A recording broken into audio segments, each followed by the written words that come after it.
2 Truths and a Pumpkin Pie by SmallSherbert. Summary.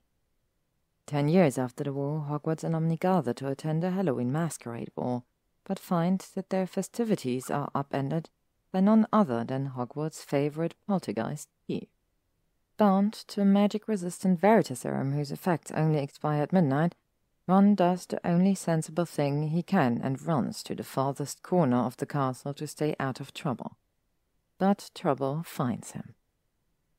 A Pansy Parkinson Ron Weasley fanfiction. It was a dark and stormy night, 10 years after the war. Past alumni have dug out their most mischievous masks for a masquerade ball to celebrate their festive Halloween season. Glassware clings loudly in cheers of welcome speech when another noise echoes throughout the great hall. Peeves' pranking laughter. He was always up to something. It's then that the guests realize Peeves has tricked everyone, spiking the pumpkin juice with a unique version of Veritaserum, whose effects are magic resistance and only expire at midnight. What mischief will ensure when their masks may conceal their identities, yet their mouth confess terrifying truth? Peeves' cackle reverberated against the high ceilings of the great hall, and Headmistress McGonagall gripped her goblet with white knuckles. "Baron!" she called, and scanned the hall to find the dreaded ghost, while Peeves continued to crow his delight at their shared distress. My, I wonder what wicked secrets you all have buried deep. You have until midnight till you are free, and don't think you can leave. Peeves leaped high into the air and vanished through the ceiling's inky sky as clouds gathered above them. Heads across the hall twisted and turned, searching for the gaunt face and blank eyes that belonged to the bloody Baron, but the house ghosts were noticeably absent. Minerva's wand tapped against her goblet. Attention, please remain seated whilst we deal with this. She turned to the high table and motioned for the faculty to join her in the adjoining chamber. It may be wise to remain silent while we locate the antidote in the potion storeroom to avoid the unsavory effects of Veritaserum. Watching the professors shuffle from the table in their assorted Halloween costumes was quite a visual. Under any other circumstances, it would have sent the guests into a fit of giggles, particularly Hagrid, dressed as an exceptionally large pumpkin. But silence settled in every nook and cranny of the great hall, and as the minutes ticked by it morphed and grew into intolerable stillness. No one wanted to be the one to talk. No one wanted to be the one that humiliated themselves in front of their former classmates. Ron, not particularly fond of embarrassment, reached for the nearest platter. His wide hands wrapped around 2 chicken legs, and he wasted no time in devouring them. This earned him odd looks from those seated near him, which didn't bother him. Everyone wore a mask so they couldn't know who he was, and he didn't care to know who anyone was.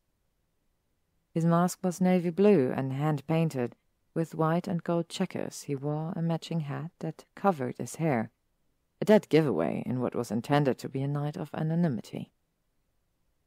The hat was an elaborate fanfare that Hermione insisted made him the spit of a Venetian jester. The stupid thing made his head awfully hot, but guaranteed him a night of peace, and he wagered that was a fair price to pay. The woman sat opposite him had raven hair that fell to her waist, with a half-mask painted with an exceptionally intricate design that reminded Ron of the Dia de los Muertos heads that Luna brought back from her travels. Her lips were painted a vibrant red that had not smudged no matter how deeply she drank from her goblet, and he couldn't be sure, but Ron worried that the flash of her dark eyes held a semblance of recognition. Impossible. Hermione and Harry were the only ones who knew which mask he wore, having been at Madame Malkin's when he purchased it.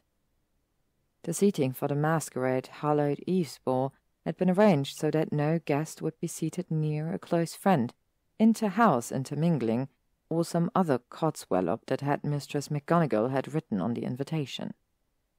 If he tried, Ron could probably spot them both in the crowd, but as it was the crispness of the chicken skin was enough to keep him occupied. Deciding that 2 pieces of chicken were not enough, Ron appraised the other platters several seats down, where a selection of pumpkin pies that shimmered under the candlelight. Positively mouth-watering. The witch sat opposite non-verbally levitated the tray right under his nose, and he all but snatched the tray out of the air. "Blimey, that's some handy charm work," he said between mouthfuls. "Non-verbal spells aren't my half-sexy too." He choked, spluttering chunks of the delicious pastry down the front of his dress robes, acutely aware of his grave mistake and the burning pressure of every set of eyes watching him. She smirked and flashed a set of pearly whites at him. "I do aim to please." She practically purred, and her hand smacked against her mouth, as though to shove the words back down her throat. Ron flushed and praised Merlin that he was wearing a mask. He hadn't flirted with a woman in, well, a long time, and women didn't tend to flirt with him, not when Harry Potter, Bachelor Extraordinaire, was by his side. And like a poorly built dam, conversation slid between his former classmates until confessions poured from their lips like a leaky faucet. With his eyes on his knees and food in his mouth, Ron vowed to keep silent until McGonagall returned with the antidote. "I kissed my stepbrother." "I stole 20 galleons from the tip jar." "I failed my potions nude." "My husband isn't a father." Secrets fell like heavy rain around him, and it was hard not to raise his head and take a guess at the face behind the mask. The person behind the dreadful secret. He hadn't noticed McGonagall and the faculty return until an eerie silence descended once more. With her wand in hand and knitted brows, Headmistress McGonagall walked to the centre of the hall. "It appears that whatever our resident wicked spirit has spiked the juice with is resistant to our current antidote." McGonagall turned slowly in a circle. "Professor Zabini has deemed it a waste of resources to brew another antidote, and if what Peeves has said is true, then we will be free of this mess at midnight. You are not to leave the grounds until the bell tolls midnight, but you are given free rein of the castle, and I encourage you to retreat and avoid any mishap that seek to trouble our wonderful evening." Headmistress McGonagall fled the great hall. Groups formed and chatter escalated in volume. Unable to discern any juicy information, Ron filled the pockets of his robes with food and took huge strides out of the hall. Ginny and Luna, in a visibly heated chat, were sat on the old Hufflepuff table, recognizable by their hair and matching mask that they purchased before their break-up the previous month. Hermione, her hair pulled into a tight updo, and face obscured by a rose-gold mask which covered only her eyes before it, extended into 2 phoenix wings, was in an animated discussion with a man who Ron could not place. Unruly dark curls peeked out the top of his ram-horned mask. He could not spot Harry in the mass of faces that formed to evacuate the hall, and powered by the fear of confession, Ron climbed staircase after staircase and stopped only when he found himself on the 7th floor. It was quieter here, and with no witnesses, Ron let the secrets tumble from him, silly ones with no consequences, as he turned the handle, searching for an open classroom to seek sanctuary. No such luck. He paced the length of the corridor and rubbed his chest. Thoughts of her tempted him to turn back, to rush downstairs and search for her. She had to be here. Everyone was. Who would miss the event of the decade? Their first return to Hogwarts not associated with mourning and grief. He could confess his feelings, could admit that he watched her come and go to work at Madame Morkin's every day. He wondered how creepy that would sound.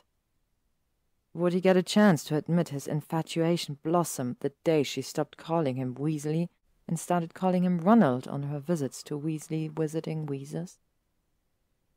Lost to the whirlwind of his mind, Ron failed to see a door materialize in the wall, was ignorant to the witch with the skeleton mask that slid in whilst his back was turned. He turned to race down towards the great hall when he spotted the open door and remembered what area of the castle he was standing in. Shit!